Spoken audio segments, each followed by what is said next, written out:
I want to express my gratitude for the opportunity to present here Robert McKee. The kinds of stories that are most well received in the world there are five. Action, but action, I don't teach action, and I think it's pointless to try to, because it is so expensive.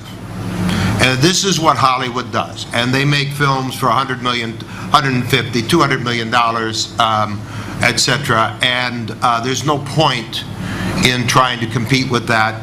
It's just, at this point in time, it's just not possible. Then there's horror, and horror is very popular in the world, but the quality of horror, what frightens people, is often very culturally specific. So a film that, say, D'Argento would make in Italy might terrify the Italians, but not necessarily the Americans. And so there are horror films that do travel the world, but only on occasion. But the three genres that everyone wants to see are love, crime, comedy. The love story genre certainly is cliched, and when I do the lecture, we're going to talk about the conventions of love stories and the lovers meeting, whether it's girl meets girl, boy meets boy, or boy meets girl. The lovers meeting is only one of over 10 conventions. Now, conventions are not cliches. That the lovers meet is not a cliche. It's a convention of the love story. You can't have a love story without them meeting. It's a cliche that they meet in a wine bar. Okay? The cliche is, how do writers typically handle the convention? And so you have to understand the conventions and work with those conventions, but not in a cliched way. And that, as we say, will kick your ass. Trying to work with conventions in a way that is fresh and true to the characters and true to the world, it's extremely difficult. The writer has to know more than the audience knows about the genre that they're writing in. If you don't know more than the audience knows, how can you possibly express yourself in a way that is fresh and insightful and fascinating and moving to an audience? You simply can't. You have to be better writers than the audience. And you cannot think that you understand the genre because you've seen the movies. You think, oh, I understand comedy. I've seen so many comedies. I've done a little stand-up comedy myself, and so right. If you think you understand comedy because you've seen comedies, it's like thinking you could compose a symphony because you've heard them. And so comedy, especially, is extremely technical.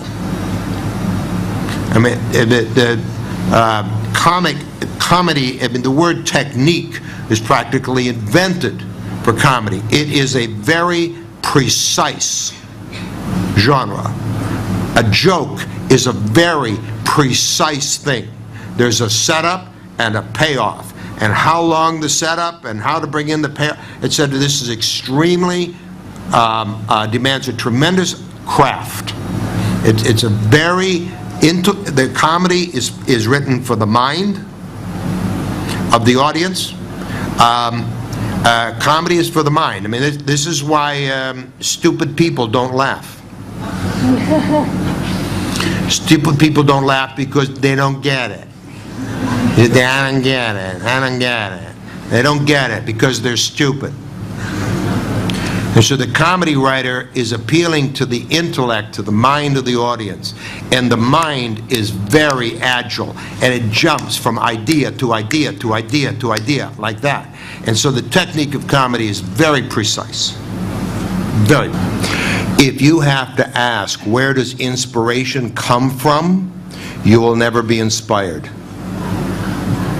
That is not a question that an artist would ever ask. Where does inspiration come from? Qual é a sua apreciação em relação ao trabalho desenvolvido por Manuel de Oliveira? Em relação ao trabalho do nosso Manuel de Oliveira, qual é a apreciação pessoal? Muito obrigado. He's a minimalist. He's been making films longer than God.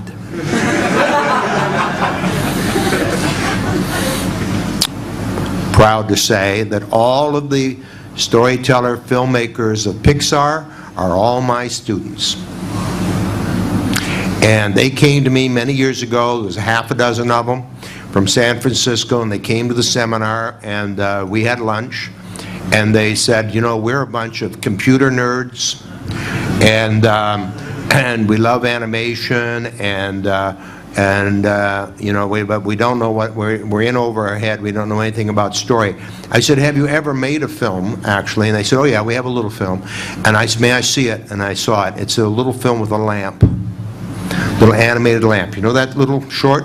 I said, guys, just sit down, take notes, because this is wonderful.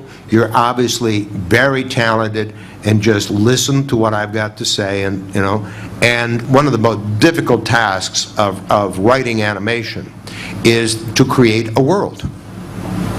And right out of your imagination, free to do whatever you wish, and then discipline it. Create a wild-ass world where, you know, who knows what can happen, and then close it.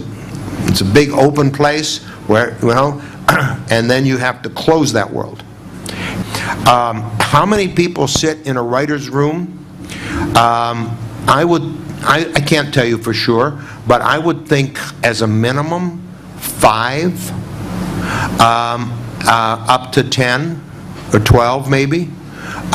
Because some writers are very specialized, depending on the nature of the show. If you're writing The Simpsons, for example, there are going to be certain writers in that room whose only job is story. Then there will be writers assigned to each of the characters. And once they've got the story, then each of these writers writes that character, because each of those writers has mastered the language of that character. And some writers are sitting there and their only job is jokes. Thank you all. We got to call it a night.